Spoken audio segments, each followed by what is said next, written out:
We are very close to our goal of 1,000 subscribers, but I still need your support. Please don't forget to take a second and subscribe to my channel. The last thing anyone expected from Leonard Briggs was a confession. By the time he was admitted to St. Mary's Regional Hospital in Reno in June 2012, he was already half gone, a 78-year-old man whose lungs had been destroyed by a lifetime of welding fumes, dust, and desert air. The nurses said he hardly spoke for the first 3 days. He drifted in and out of morphine sleep, muttering half-formed sentences about the mines and the girl who never left. No one paid attention at first. Delirium was common in the hospice wing, but when he began insisting that he needed to speak to the sheriff of Caledonia County about something that happened in 1974, a young nurse named Alyssa Grant decided to check the records. There was no Caledonia County in Nevada, only the ghost town of Caledonia, abandoned since the late 70s when the last silver processing plant shut down. Alyssa mentioned it to the attending physician, who shrugged. Probably just dementia, he said.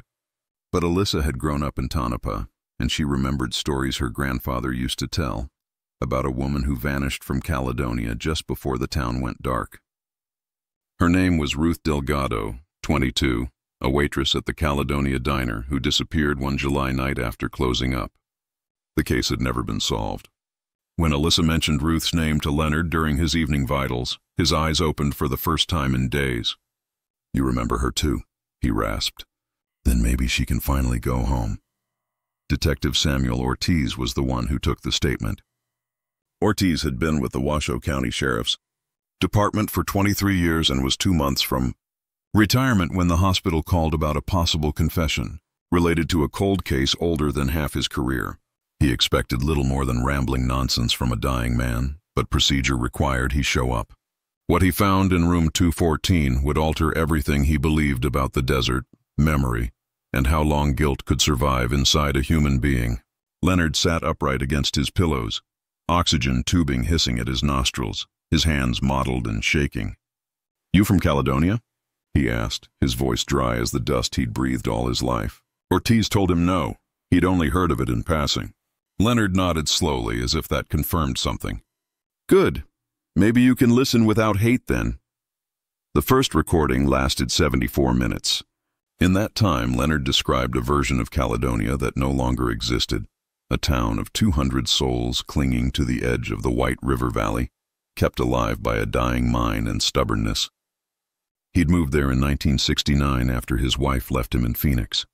The town was cheap, the work steady, and the nights so quiet you could hear the wind scrape dust off the hills. He worked as a mechanic for the mine's equipment division, fixing loaders and trucks that brought ore from the pit. The only social place left was the diner, run by Ruth Delgado and her mother. Ruth, he said, was bright as the jukebox light and twice as warm. She brought coffee to everyone, remembered birthdays, and had a laugh that could make you forget the desert's emptiness. Leonard's confession came in fragments, drifting between clarity and coughs.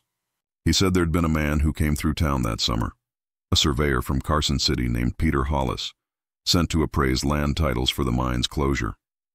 Ruth had taken a liking to him, and Leonard, though 20 years older, found himself jealous in ways that embarrassed him. He admitted following them one night, parking his truck behind the abandoned gas station to watch them walk toward the diner. "She deserved more than any of us could give her," he said softly. "But the desert doesn't let go easy." Ortiz pressed for specifics, but Leonard's lungs betrayed him. Between bouts of coughing, he muttered that something terrible had happened on July 18, 1974, near the old maintenance shed by the edge of town. "She was crying," he whispered. "He left her there, said he'd come back. But he didn't. I went to help, I swear I did, but she slipped." The word hung in the stale hospital air like the rattle of an uncoiled snake. Ortiz asked what he meant by slipped. Leonard looked toward the ceiling. "Down the shaft," he said. "She fell into the dark and I sealed it." The tape ended there because Leonard's oxygen levels crashed, forcing the medical staff to intervene. Ortiz returned the next morning to find the bed empty and the sheets stripped.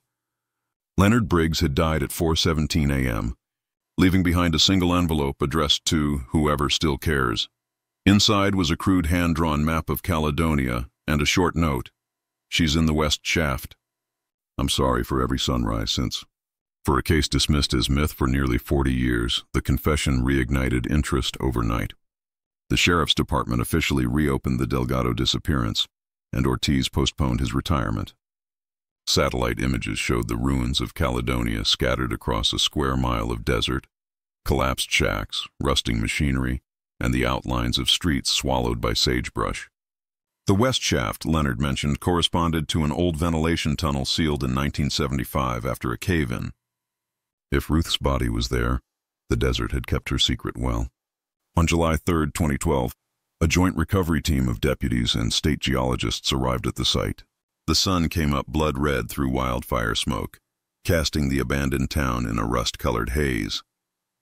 Ortiz stood beside the crumbling diner foundation, the faded sign still reading "Best Pie in the Valley." Forensic technicians erected shade tents while archaeologists mapped the coordinates from Leonard's drawing. The air smelled of dust, metal, and something older, an odor of time itself. By noon they located the entrance to the ventilation shaft, a narrow opening half buried beneath rockfall. It took 3 hours to stabilize the surrounding ground before a small drone equipped with infrared cameras descended into the darkness. The live feed showed a tunnel stretching 70 feet before widening into a collapsed chamber. There, amid debris and sediment, lay a fragment of faded red fabric and the unmistakable curve of a human skull. The recovery took 2 days. The remains were transported to the State Forensic Lab in Reno for examination. Preliminary analysis confirmed the victim was female, approximately in her early 20s at time of death, consistent with Ruth Delgado's description. The tattered uniform matched photographs from the diner's staff, white blouse with red piping along the collar. But it was what they found beside her that deepened the mystery, a man's pocket watch engraved with the initials PH. The glass cracked, but the hands frozen at 11:42. When Ortiz received the call confirming identification, he felt no triumph, only a hollow ache. Ruth had been found, yes, but Leonard's story still left more questions than answers. Who was Peter Hollis, and why had he left town without reporting her disappearance? Why had Leonard waited 38 years to confess? And what exactly did he mean by "I sealed it"? In the weeks that followed, Ortiz traced old employment records and discovered that Hollis had indeed been contracted by the Nevada Mining Commission in 1974. His last recorded residence was a motel in Ely.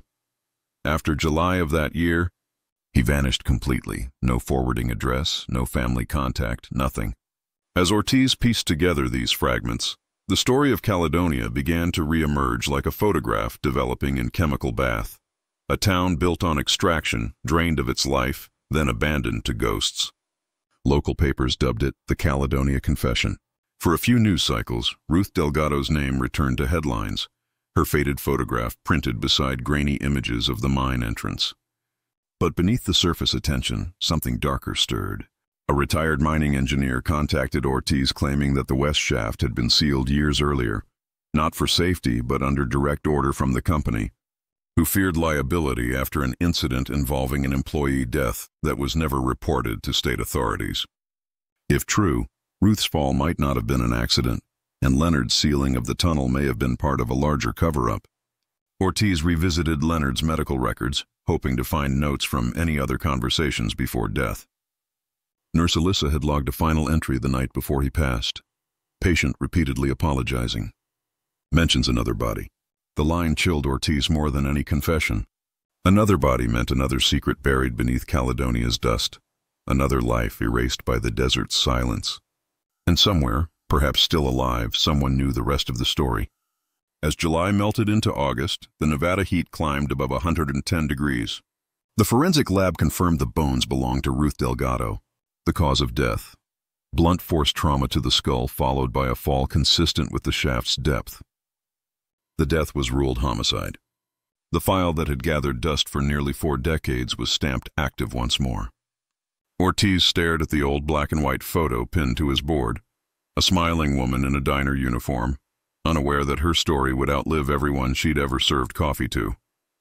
What haunted him most wasn't the desert's silence, but the expression in Leonard Briggs's final words. She slipped. I sealed it. There was remorse, yes, but also fear, as if the real reason for his confession had followed him into that hospital bed, waiting patiently for him to die before it too could rest. The Caledonia desert had given back one ghost, but others were stirring beneath the sand, whispering of promises made, debts unpaid, and a truth that had survived long enough to find its voice again. Detective Samuel Ortiz returned to Caledonia on August 12, 2012, a month after Leonard Briggs's confession and 3 weeks after the recovery of Ruth Delgado's remains. The desert heat shimmered off the hood of his unmarked SUV as he turned off Highway 318 and onto the dirt track that once served as the main road into town. The signs warning of unstable structures and environmental hazards were sun-bleached and half-buried in sand. He drove past rusted mining equipment and skeletal remains of homes that had been devoured by dust storms. Their roofs collapsed inward like the ribs of dead animals. Caledonia hadn't had a living resident since 1979, but standing there in the dry wind, Ortiz felt watched. Ghost towns had a way of keeping their memories. They listened. The recovery team had left behind a temporary trailer and generator, now serving as his field office. On the folding table inside were the photos: Ruth's recovered skeleton, the red piping on her diner blouse, the cracked pocket watch with PH engraved on its back. Ortiz laid them out one by one like tarot cards, trying to read the desert's story. If Leonard's confession had been accurate, Ruth's death wasn't an accident, and there might indeed be another body. But where and who? The mine records listed 2 fatalities in 1973, both miners killed in a cave-in, but nothing from 1974. The company had closed its Caledonia branch the following year, citing unsustainable operations. Ortiz requested the original closure files from the Nevada Department of Natural Resources, but the paperwork was missing. He suspected it had never existed. On his second morning back, he was joined by a forensic geologist, Dr. Evelyn Hart, a sharp, unflinching woman in her 40s who spoke with the clipped authority of someone who preferred rocks to people. She studied the terrain around the west shaft, kneeling in the dust to examine layers of disturbed sediment. "He said he sealed it," she murmured, brushing sand from her gloves. "If he sealed one shaft, there could be others. These depressions, see them? Someone filled them deliberately." She pointed to a faint pattern that extended beyond the excavation site, a shallow alignment of pits half covered by debris. These weren't part of the mine. This was human work, done with care. Ortiz felt a slow dread creeping in. The old man had spent decades as a mechanic. Sealing shafts would have been easy for him.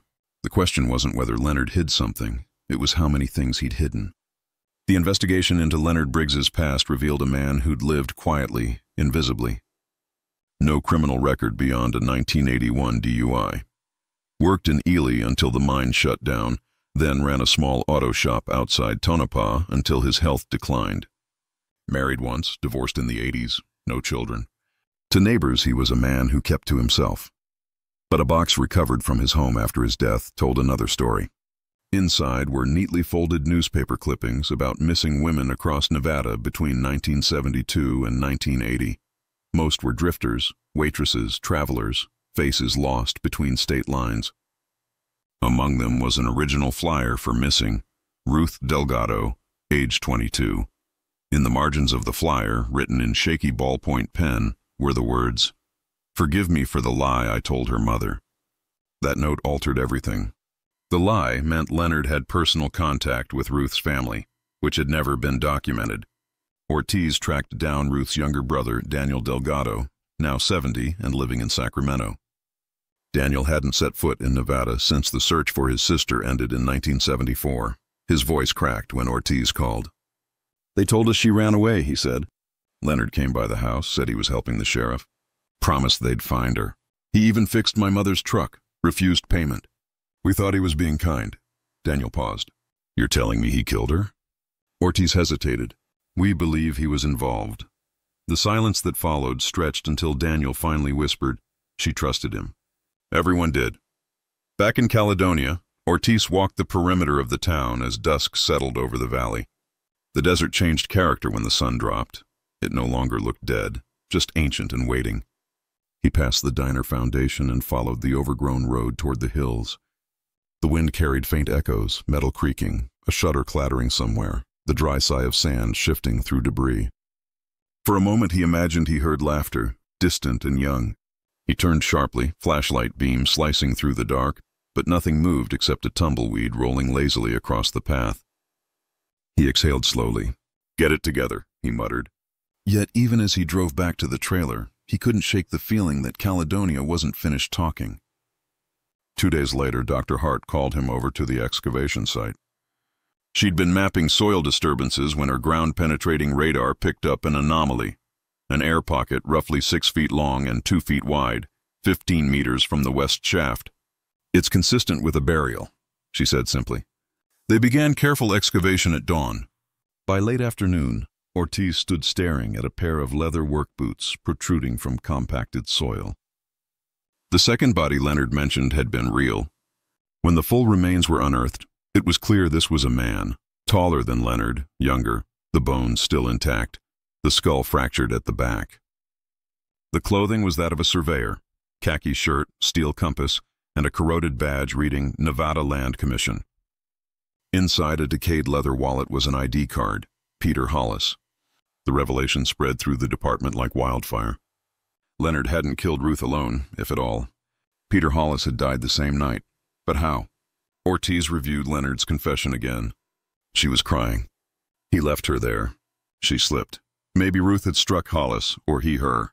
Maybe Leonard arrived too late to stop it. But why bury Hollis? Why seal the mine? The old man's guilt wasn't about murder. It was about silence. The autopsy confirmed Hollis had died from blunt force trauma, likely from a heavy tool. Ruth's injuries matched a similar pattern. 2 people, same night, same type of wound. A struggle turned fatal? Ortiz imagined the scene. Ruth confronting Hollis near the maintenance shed, perhaps rejecting him, perhaps discovering something.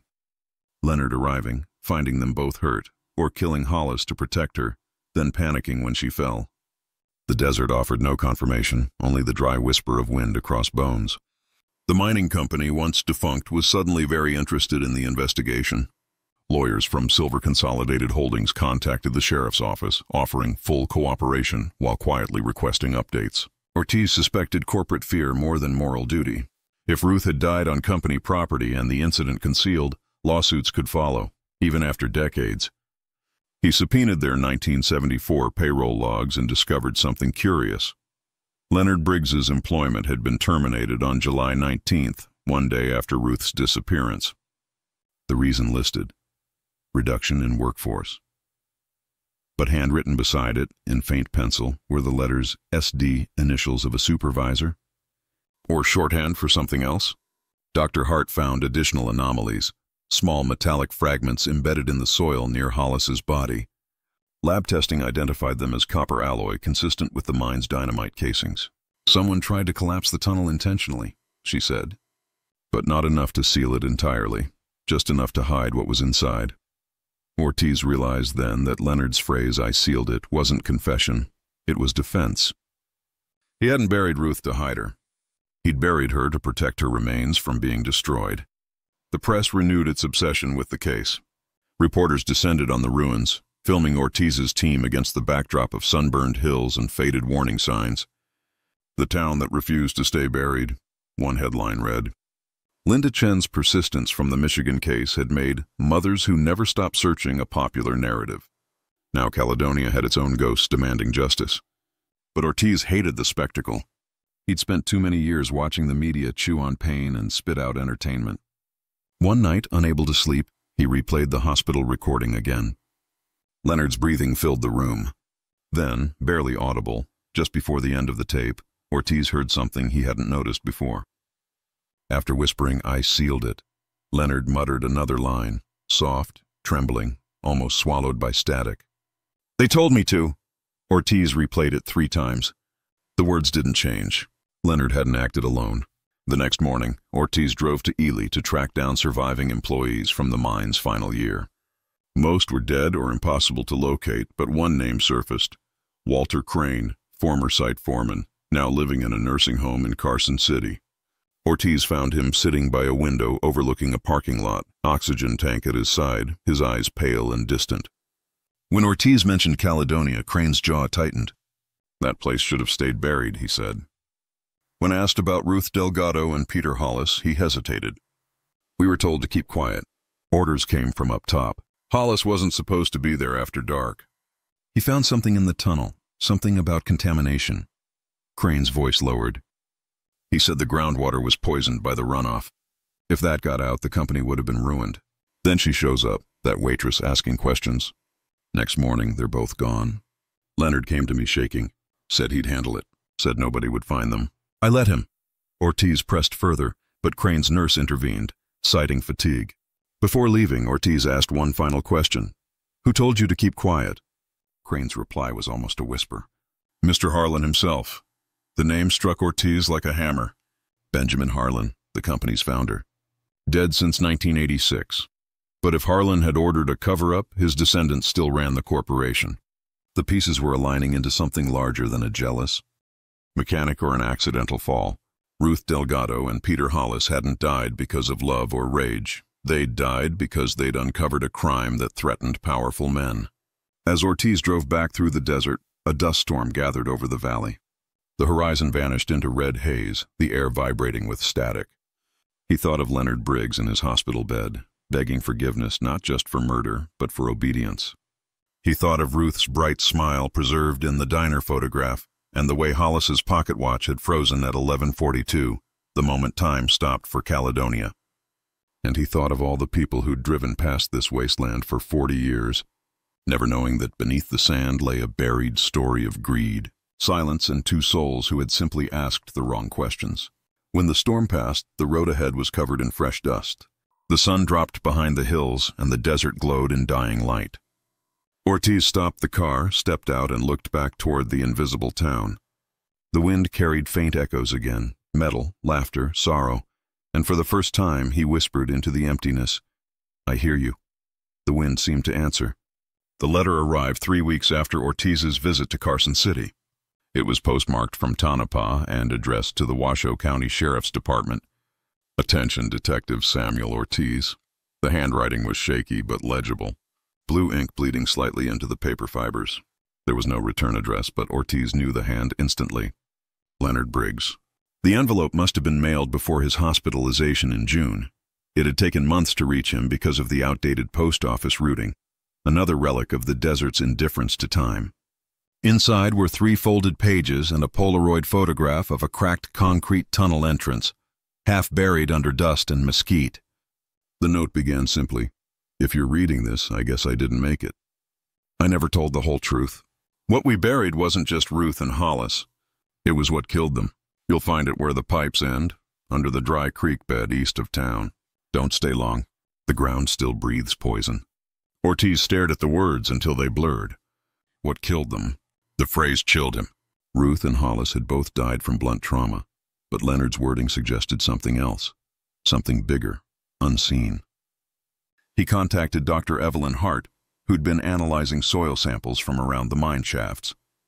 When she arrived at the sheriff's office that afternoon, she dropped a manila folder onto his desk. "You need to see this," she said. I tested sediment from the west shaft and compared it to baseline soil from the surrounding valley. The samples from the shaft contain high concentrations of mercury, lead, and cadmium. Toxic levels. Whatever they were doing there wasn't normal mining runoff. It was illegal dumping.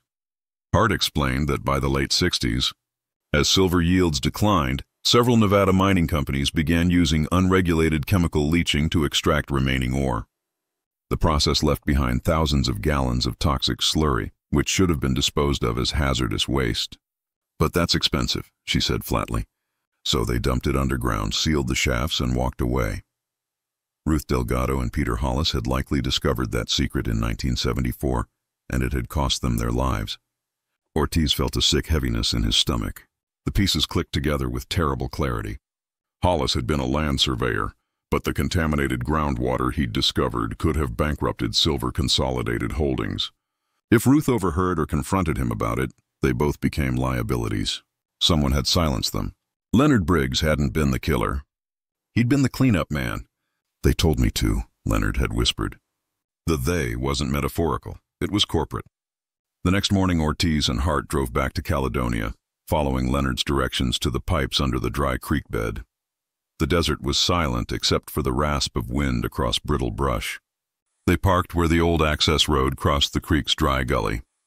A few feet downstream, half exposed by erosion, lay 3 corroded metal pipes protruding from the earth. Hart knelt, shining a flashlight inside. "These are discharge lines," she said. "Industrial. They lead back toward the mine's chemical holding tanks." Ortiz circled around, noticing faint tire impressions in the hardened mud, old fossilized into the clay. He scraped one with his boot, revealing a tread pattern too modern to be from the 70s. Someone had been here recently. They followed the pipes for half a mile until the ground rose sharply toward a series of low hills. There, at the base of a collapsed retaining wall, they found the tunnel from Leonard's photograph. The air emanating from it carried a faint metallic tang that stung the throat. Hart checked her handheld meter. "Mercury vapor," she muttered. "This place is a death trap." Ortiz ignored her warning and stepped inside, careful not to disturb the loose soil. The tunnel walls glistened with mineral residue, streaked in unnatural orange and green hues. 50 feet in, he found a rusted sign reading "Property of Silver Consolidated Holdings. Authorized personnel only." Near the back of the tunnel lay several decayed barrels, stamped with faded hazard symbols. A few had ruptured, their contents leaching into the dirt. Among the debris was something unexpected, a small wooden crate, unmarked except for a tag reading 1974, Hollis Report, Confidential. Inside were several sealed envelopes, their edges brittle but intact. Ortiz lifted one carefully. The top sheet bore the Nevada Land Commission letterhead and Peter Hollis's signature. The report described extensive contamination of the Caledonia groundwater and explicitly stated that disposal methods employed by Silver Consolidated Holdings constitute a public health hazard and potential federal offense. The final line read, "Pending submission to the State Environmental Oversight Board, July 19, 1974. Ortiz exhaled slowly. Hollis had documented everything and planned to report it the very day after he was killed. Ruth must have known or helped him collect the data. Someone within the company learned of their plan and acted before the report reached authorities. The barrels, the tunnel, the sealed shaft, it all fit. But how had Leonard become involved? Back at headquarters, Ortiz dug through archived employment records. Among the scanned documents, he found a memorandum from 1974 bearing the initials BH, Benjamin Harlan, company founder. The memo authorized the disposal of chemical byproduct in the Caledonia shafts and listed personnel responsible for site security. One of the names jumped out, L. Briggs, mechanic excess supervisor. Leonard had been ordered to secure the tunnels after hours. That put him at the scene the night Ruth and Hollis vanished. He hadn't volunteered. He'd obeyed. Hart's lab confirmed the barrels contained methyl mercury residues, one of the most dangerous neurotoxins known. Exposure could cause tremors, blindness, or death. The levels in the soil were enough to make long-term excavation hazardous. Ortiz obtained a court order sealing the site as an environmental crime scene, but the company's lawyers immediately intervened, citing property rights and jurisdictional issues. "You're digging up ghosts," one attorney sneered during a call. Ortiz replied, "Yes, and one of them's about to start talking." That same week, Ortiz received another surprise. Nurse Alyssa Grant from St. Mary's called to say she'd found something among Leonard's hospital belongings, a cassette tape labeled "For the Girl in the Diner." It had been overlooked during inventory. Ortiz picked it up the next morning. The tape's audio was faint, but Leonard's voice was clear enough. "Ruth, if you ever get found, I'm sorry. I wanted to tell the truth sooner, but they still watch." The man in the suit said it was for the good of the town. Said we'd all lose our jobs if word got out. "I didn't kill you. I swear it. I just did what I was told." Ortiz closed his eyes as the tape clicked to an end. Leonard hadn't been a monster. He'd been a coward trapped in a machine larger than himself. The real monsters wore suits and signed memos. He needed corroboration. He visited the Nevada State Archives in Carson City, searching for any record of Harlan's correspondence from 1974. After 2 days, he found a single letter addressed to the state mining inspector's office dated August 2, 1974. It reported closure of the Caledonia operation due to diminishing output and structural instability. Attached was a map identical to Leonard's sketch, marking sealed shafts, including the one labeled W3, site of Ruth's body. The cover letter bore Harlan's signature. In the margin, someone had written in pencil, "Ensure compliance, Briggs to oversee." The evidence was damning. But the statute of limitations for environmental crimes from the 70s had long expired, and Harlan himself was dead. Ortiz turned his attention to the living. Benjamin Harlan's grandson, Charles, now CEO of Silver Consolidated Holdings, lived in a gated estate outside Las Vegas. Ortiz scheduled an interview under the pretext of discussing corporate history. When they met, Charles was courteous, immaculate in a tailored gray suit, his handshake firm but distant. "We've cooperated fully with your office," he said, smiling thinly. Ortiz slid the Polaroid of the toxic tunnel across the table. "Your company's barrels," he said. "Your grandfather's signature. 2 people died to keep this quiet." For the first time, the man's expression faltered. "That was before my time," he said carefully. "We're not responsible for ancient history." Ortiz leaned forward. "History doesn't expire for murder." Later that night, Ortiz's motel phone rang. A voice, male, calm, spoke without introduction. "Detective Walk." "Away from Caledonia. Some graves are better left covered." Then the line went dead. He didn't report the call.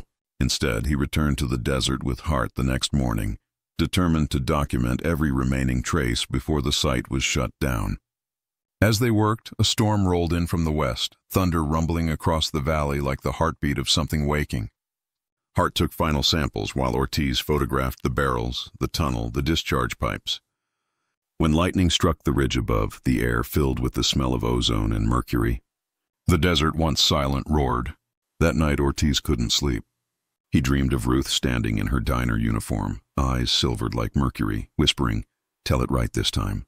He woke sweating, the sound of rain on the motel window blending with the rhythmic ticking of his watch.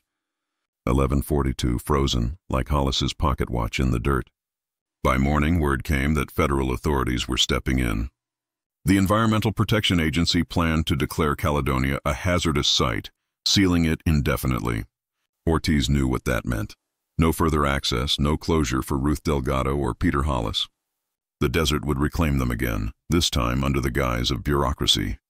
Before leaving the site, Ortiz stood at the edge of the dry creek bed, where the pipes vanished into earth. The sun rose pale and cold behind storm clouds. "You're buried, but you're not forgotten," he said quietly. Hart packed her equipment without speaking. The air around them shimmered faintly, the metallic tang still present, ghost-like. As they drove away, the wind kicked up dust over the abandoned diner foundation. For a moment, Ortiz thought he saw movement inside. Just a flicker, a silhouette at the window, a woman's shape in a red-trimmed uniform. But when he blinked, the window was empty again. Only the wind moved, whispering through cracked glass. "Tell it right this time." And for the first time, Ortiz understood that finding the truth wasn't the same as peace. The desert didn't offer peace. It offered memory, and memory never died. The federal task force arrived in September 2012, rolling into Caledonia in a convoy of white SUVs bearing EPA and FBI insignia. They erected chain-link fencing around the site, posted warning signs every 100 yards, and prohibited local law enforcement from entering without authorization. For all practical purposes, Ortiz was shut out of his own investigation. He watched from the perimeter as men in hazmat suits sealed the tunnels Leonard had begged them not to touch. The same bureaucratic ritual that had buried Caledonia in 1974 was happening again, only this time under the banner of safety. When he protested, he was reminded that environmental recovery operations took precedence over local homicide inquiries. Ortiz knew the language. They weren't recovering anything. They were burying it again. He drove back to Reno restless and angry, his hands gripping the steering wheel so tightly that his knuckles blanched. Ruth Delgado's bones had been catalogued, tested, then quietly stored in an evidence freezer, waiting for appropriate release. Peter Hollis's remains were still under federal custody pending contextual forensic analysis. Every phrase sounded like an obituary, written by lawyers. The press had lost interest once the corporate angle grew complicated. The story of a dying mechanic's confession was poetic. The story of industrial poisoning and political protection was tedious. Ortiz understood now why Leonard had waited until death to speak. Because truth in the desert didn't echo, it evaporated. Then came the anonymous envelope. It arrived at his Reno office on a Wednesday afternoon, no postmark, no return address. Inside was a single item, a faded photograph of 3 men standing outside the Caledonia Diner in 1974. Leonard Briggs was on the left. Younger, broad-shouldered, a cigarette hanging from his mouth. Peter Hollis stood on the right, squinting against the sun. Between them was a third man, tall, wearing a suit despite the desert heat, one hand resting casually on Leonard's shoulder. On the back of the photograph was a note written in block letters. Find the one in the middle. Ortiz scanned the image, enhanced the background signage, and cross-referenced it with the company's employee registry. There was no record of a corporate visitor matching that description, but the photo's timestamp, a small imprint from the film processor, read June 13, 1974, 5 days before the disappearances. He printed the image and pinned it beside Ruth's portrait on his board. "Who were you?" he murmured. Dr. Evelyn Hart continued her work independently, unofficially, slipping Ortiz updates through back channels. One evening she showed up at his office, hair windblown, eyes bright with adrenaline. "They're hiding data," she said. "The EPA reports are being filtered before release. I ran my own analysis from soil samples I smuggled out before the site closed. The contamination extends 5 miles beyond the mine. The groundwater's still poisoned. Anyone drinking from wells down valley is at risk." Ortiz leaned back in his chair. "You're saying the pollution's ongoing?" She nodded. "And they know it." That night, Ortiz drove out to a small town called Crescent Valley, 20 miles south of Caledonia. There were still a few ranches scattered across the desert, places that never made the news. He stopped at a convenience store to buy water and asked the clerk if they still used wells. The man, gray-haired and leathery, nodded. "We got one behind the property. Water tastes like metal sometimes, but that's desert living." Ortiz didn't answer. He walked outside, unscrewed his bottle, and poured it into the dirt. The water turned gray where it touched the ground. The next day, Ortiz received a call from his contact in Carson City. The company's internal legal division had filed a formal request to reclaim all original evidence for historical archiving. That included Ruth's and Hollis's remains, the barrels, and even Leonard's handwritten map. "They can't do that," Ortiz said. "Those are criminal exhibits." The voice on the phone sighed. "They can when there's no active prosecution." "You don't have a suspect." Ortiz hung up before he said something career-ending. He needed leverage, so he went back to the one person who might still be alive from the inside, the foreman, Walter Crane. He found him in the nursing home's garden, feeding breadcrumbs to a pair of pigeons. Crane looked worse than before, his skin translucent, his breath ragged. When Ortiz mentioned the photograph, the old man stiffened. "That's him," he whispered. "Mr. Harlan's enforcer. Name was Jonah Klein. He wasn't company payroll. He was private security. Ex-military, I think. The kind of man who handled problems." Crane coughed, then added, "He came around asking about Hollis's report. Said some information wasn't meant to leave Caledonia. Next thing I know, Ruth and Hollis vanish, and Leonard's told to seal the tunnels." Crane looked at Ortiz, eyes glassy with guilt. "You ever see someone regret living too long, Detective?" "That's me, Jonah Klein." The name sent Ortiz down a labyrinth of dead ends. No record of employment, no address, no social security trace. But when he searched military archives, a match appeared. Jonathan E. Klein, former Army Corps of Engineers, discharged in 1968, last known residence, Henderson, Nevada. Ortiz drove there the next morning. The house was gone, replaced by a strip mall. He tracked the property records and found Klein's last registered contact was a P.O. box in Las Vegas, inactive since 2004. Then, buried in a database of Veterans Affairs, he found a next of kin listing, Margaret Klein, daughter, Spring Creek. Envy Ortiz made the drive north through open desert, the radio silent except for static. Margaret turned out to be 50, worn by sun and work, running a roadside diner just off I-80. When Ortiz showed her the photograph, her eyes widened. "That's my father." "Where'd you get this?" He explained the investigation, leaving out names she didn't need to know. She sighed. "He died in 2005, stroke. Never talked about Caledonia, but once when I was a kid, I heard him tell my mother he buried more than barrels out there." She hesitated, then disappeared into the back room. When she returned, she carried a small tin box. "Found this in his things after the funeral. Didn't mean nothing to me, but maybe it does to you." Inside were 3 items. A rusted key labeled W4, A folded map identical to Leonard's but marked with a red X northeast of the mine, and a single undeveloped film, negative. Ortiz's pulse quickened. The red X indicated a location outside the area sealed by the EPA, technically accessible. He had the negative scanned at a Reno lab. The resulting image showed a man, Hollis, kneeling beside open barrels, a Geiger counter in his hand, Leonard standing behind him, and in the background, Jonah Klein watching from the shadows. The timestamp matched July 17, 1974, the night before the murders. It was enough to reopen the homicide investigation under federal jurisdiction. Ortiz submitted his findings to the state prosecutor's office, which agreed to treat Caledonia as an active criminal scene again. Within days, however, Hart called in panic. "They're moving the barrels," she said. "Trucks came in last night, unmarked. They're hauling everything out under EPA cover." Ortiz sped toward the site, ignoring posted warnings. He reached the perimeter just in time to see convoy headlights disappearing into the horizon. The guards stopped him at the fence.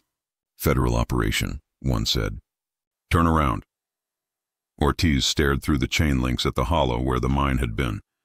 The earth was smoking faintly, as if exhaling secrets.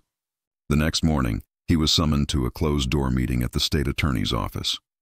3 men in suits waited inside, 2 from the Department of Justice, 1 from the EPA.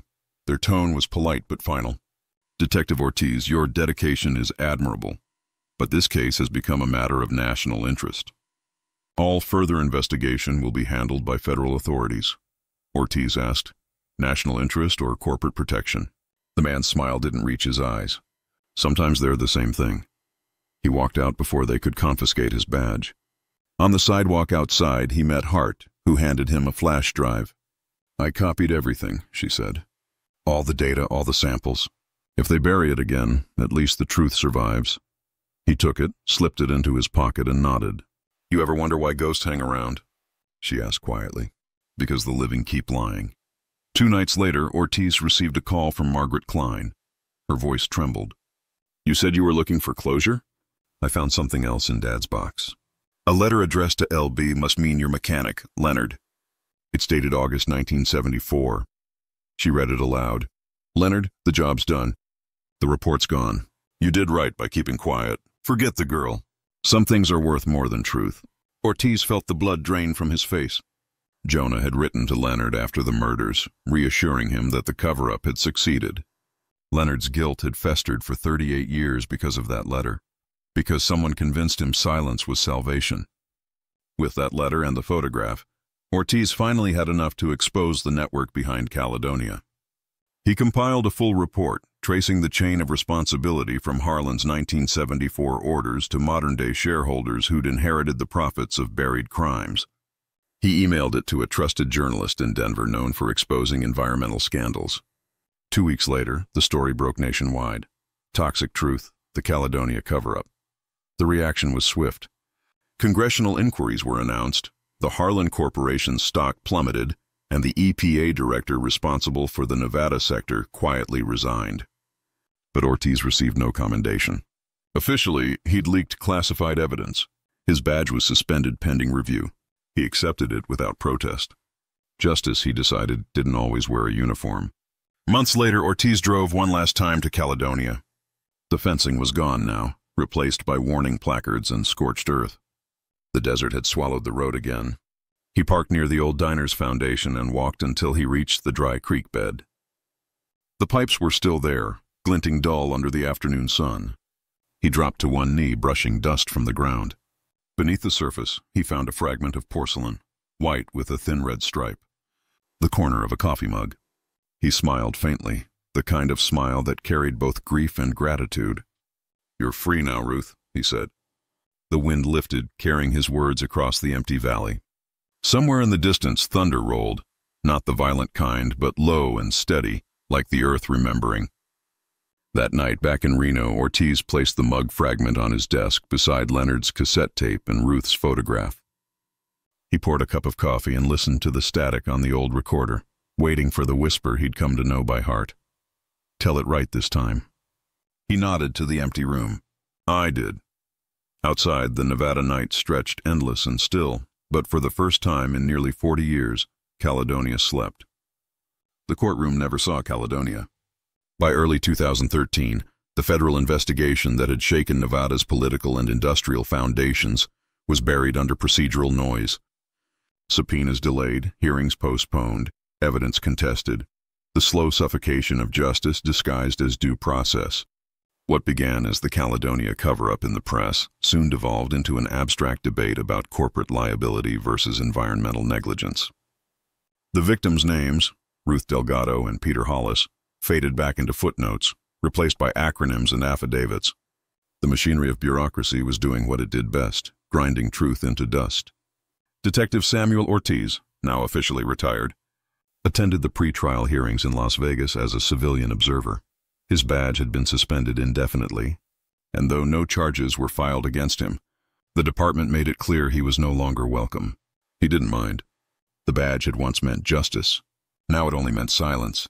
In the glossy courthouse hallways, journalists buzzed like flies around carcasses of meaning, waiting for sound bites. When asked for comment, Ortiz simply said, "I'm not here for a company. I'm here for a waitress and a surveyor." Few printed it. It didn't fit the narrative.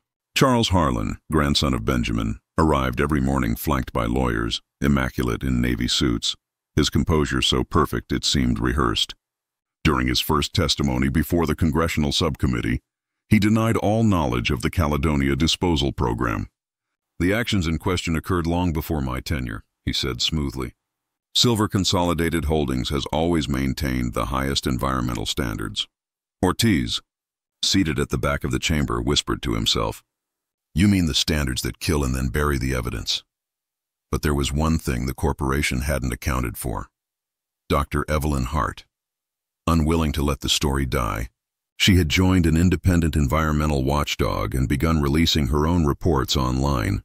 Unlike government memos, her data was raw, verifiable, and horrifying. Mercury levels in the Caledonia aquifer exceeded safety limits by over 700%. Toxic runoff traced through the valley into ranching wells, contaminating livestock. The EPA tried to discredit her, but her evidence was too precise. Within weeks, Nevada's State Health Department launched an emergency assessment. The headlines that followed, "Children born with high mercury levels near Ghost Town," forced Congress to resume hearings. Ortiz testified on April 12, 2013. The room was packed, cameras flashing, air thick with heat and expectation. He told them everything: Leonard's confession, the tunnels, the barrels, the deathbed map, Jonah Klein, the photographs, the letters. His voice never wavered. "They killed 2 people to protect a profit line," he said, staring at the senators. "And they buried the evidence under sand and time. But truth doesn't decompose, senators. It waits." When he finished, the room was silent. For the first time since this began, Ortiz saw flickers of humanity in the faces before him. Uneasy, guilty, aware. Yet within days, the noise machine resumed its hum. The hearings were postponed again, pending further environmental review. The trial that was supposed to deliver closure never came. Instead, settlements arrived. Quiet money traded for silence.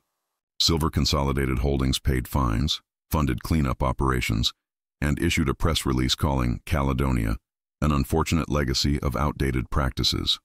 Not murder. Not cover-up. Just legacy. Hart was furious. "They've turned death into branding," she said bitterly. "They'll use the cleanup for PR." Ortiz nodded, eyes tired. "That's what ghosts are for, to make the living feel righteous." Despite the political theater, something unexpected began to happen in Caledonia. When cleanup crews drained the poisoned runoff basin, they uncovered the foundations of old homes, buried beneath a layer of metallic dust, and inside one of them, the remains of Leonard Briggs's workshop. His tools were still lined neatly on a corroded bench, untouched for nearly 40 years. On the wall above them hung a calendar from July 1974, the date 18 circled in red. Next to it was a photograph taped beneath a rusted nail. Ruth standing beside a jukebox, smiling, her uniform crisp and bright. Ortiz drove out there himself when he heard the news. The site was still restricted, but one of the cleanup workers recognized him and let him through. He stood inside Leonard's workshop, the air thick with the scent of oxidized metal and old regret. The desert sunlight filtered through cracks in the corrugated roof, casting lines of gold across the tools. On the floor, half buried in sand, lay a small brass key marked R.D. Ortiz. Picked it up gently, turning it in his palm. A locker key, perhaps Ruth's from the diner. He slipped it into his pocket. "You don't deserve to stay here," he whispered. "Not like this." He returned to Reno and arranged for Ruth Delgado's remains to be released to her surviving family. The official paperwork listed cause of death as blunt force trauma due to fall. Ortiz refused to sign the certification until it was amended to include homicide by unknown assailant. He wanted history to remember her as a victim, not a statistic. On a clear day in late May, a small crowd gathered at St. Joseph's Cemetery in Sacramento for Ruth's reburial. The Delgado family stood quietly, holding hands. Ortiz attended in plain clothes. There were no cameras, no speeches.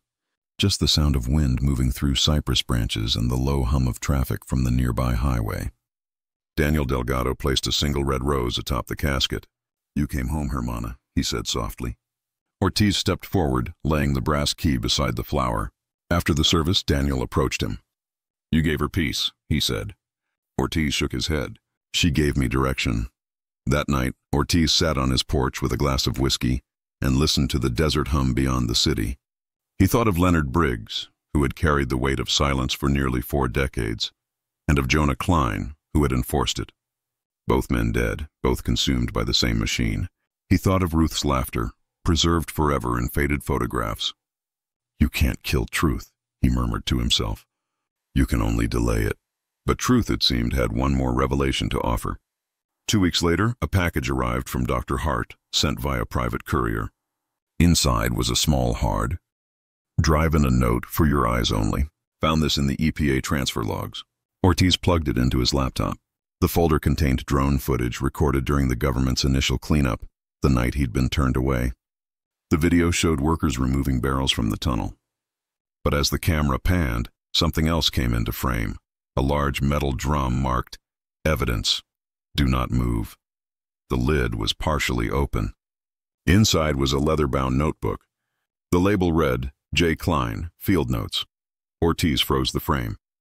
The timestamp matched the night the barrels were relocated. The feds had taken Klein's personal logbook and hidden it. He leaned back in his chair, heart pounding. If those notes existed, they could finally expose who ordered the murders. Ortiz tried contacting Hart, but her phone went straight to voicemail. The next day he drove to her apartment in Reno. The door was ajar. Inside, the place was empty. No furniture, no personal belongings, no trace of her. On the kitchen counter lay a single piece of paper. In neat handwriting it said, "Don't look for me. Keep the truth alive." For a long moment, Ortiz stood in the quiet apartment, the air heavy with the smell of dust and stale coffee. Then he folded the note and slipped it into his pocket beside Ruth's locker key. He spent the next month tracing federal transport manifests, looking for any record of Klein's field notes. He found none. The trail ended in a storage depot outside Barstow, California, where classified environmental evidence was held pending review. When he arrived, he found the building half abandoned. The clerk on duty, a weary man in a government-issue windbreaker, checked his database and shrugged. "That batch? Transferred to Washington last winter. No access without federal clearance."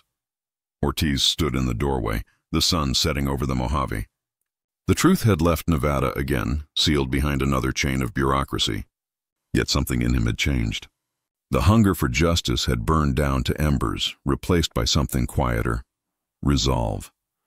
In October 2013, the EPA finally declared Caledonia an uninhabitable toxic site. The land was fenced, the records archived, and the name quietly erased from new maps. But in the online forums and true crime blogs that had followed Ortiz's story, whispers persisted. The town where water ran silver, the mechanic who confessed to ghosts, the detective who wouldn't let the dead stay silent. One evening, Ortiz received an email from an unknown sender. The subject line read simply, "For Ruth." Inside was a single image: Jonah Klein's missing notebook, open to a handwritten page. The words were brief: "Order received. Disposal complete. Witness secured." The date was July 18, 1974. Beneath it was a signature: C.H. Charles Harlan. Ortiz exhaled slowly. Proof. After all the lies, the deflections, the politics, proof that the Harlan legacy had blood on its hands. He forwarded the image to 3 journalists he trusted, then deleted the email. "Let the living deal with the dead," he whispered. "They've waited long enough." That night, he drove back toward Caledonia one final time. The road was almost invisible now, the desert reclaiming every scar. When he reached the old diner foundation, the stars stretched across the sky in brittle silence. He placed his hand on the cracked concrete where the counter once stood. "You got your truth, Ruth," he said. "It's out there now. People will know." The wind rose, carrying a low hum through the valley, a sound like distant laughter. Ortiz smiled faintly. For the first time in years, he didn't feel watched. The desert was quiet, but not empty. He turned toward the horizon, where the faint lights of civilization flickered miles away, and began the long drive home. Behind him, the wind erased his footprints within seconds. Caledonia had taken back its secrets, but it had given up its ghosts. The wind never stopped in Caledonia.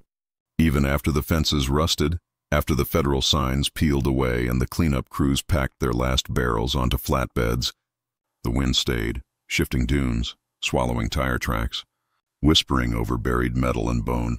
It was the only sound left when everything else had gone quiet. By 2017, the town no longer appeared on Nevada's transportation maps. The state had renamed the surrounding valley Silver Basin Environmental Reserve, a sterile euphemism that erased the past with bureaucratic precision. No one said Caledonia anymore, except one man. Detective Samuel Ortiz, retired 6 years now, lived in a small trailer outside Fallon. His days had fallen into a rhythm: morning coffee, desert walk, afternoon paperwork for the veterans' charity where he volunteered. His hair had gone white, his hearing slightly dull from decades of wind and gunfire, but his mind stayed sharp. The brass locker key still hung from a chain around his neck. He called it his compass. Sometimes at night, he'd drive into the desert just to sit with the silence. He didn't talk to ghosts exactly, more like he listened for them. The desert had a way of keeping conversation going long after the living stopped speaking. The world had moved on. The Caledonia scandal had flared and faded, replaced by fresher outrage, new disasters. The Harlan family survived through bankruptcy, court maneuvers, and rebranding. Charles Harlan resigned in disgrace but never saw prison. The final congressional inquiry concluded that there was insufficient evidence to pursue further prosecution. But truth had its own slow justice. In 2016, a whistleblower from Silver Consolidated Holdings leaked internal audit documents showing that the company had knowingly falsified environmental reports for over 3 decades. The leak triggered lawsuits that gutted the corporation. By 2017, the Harlan name was poison in financial circles. Their offices closed, assets liquidated, legacy erased, just another ghost town on paper. Ortiz read about it in the paper one morning while sipping coffee on his porch. He smiled faintly and murmured, "You see that, Ruth? The desert always collects its debts."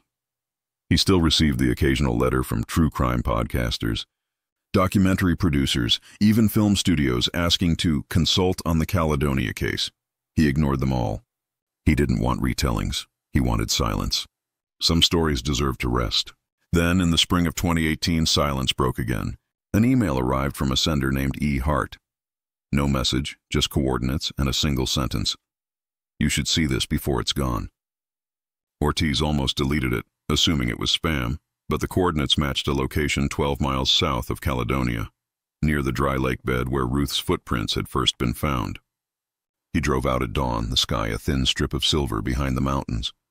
There she was, standing beside an SUV, Dr. Evelyn Hart, older, thinner, her once black hair now streaked with gray. She wore a sun hat and held a thermos like a peace offering. "Didn't think you'd come," she said. "I thought you disappeared." "I did, temporarily." They walked together toward the basin. In the center of the cracked lake bed stood a single post with a metal plaque. Hart brushed dust from its surface. The inscription read, "Caledonia Memorial Site in memory of the victims of industrial negligence, 1974-2012. Their silence kept our world comfortable. Their voices built our conscience." Ortiz read it twice. "Who put this here?" Hart smiled. "We did. The Environmental Collective. Unofficially, of course. The government would never approve a memorial for something it never admitted happened." They sat on the ground, drinking coffee from metal cups, watching the horizon shimmer in heat waves. After a while, Hart reached into her bag and handed him a small black notebook. "I thought you'd want this back." It was Jonah Klein's field log. Ortiz froze. "How?" "I copied the hard drive before they moved it east," she said simply. Then I spent the last 5 years chasing down the rest. He opened it carefully. The pages were brittle, water-stained, filled with spidery handwriting and coded notations. But one line stood out, underlined twice. Order 74C. Secure subjects Delgado and Hollis. Containment priority over disposal. Ortiz frowned. Containment? Hart nodded grimly. They weren't supposed to die. They were supposed to disappear. Scare anyone else who found out. She reached into the bag again and pulled out a faded photograph. Ruth and Peter, standing beside the diner, smiling, sunlight burning the edges of the image. Someone took this the morning before they vanished, she said. It was inside the logbook. Ortiz stared at it for a long time. They never even made it out of town, did they? Hart shook her head. No, they confronted the wrong people in the wrong place.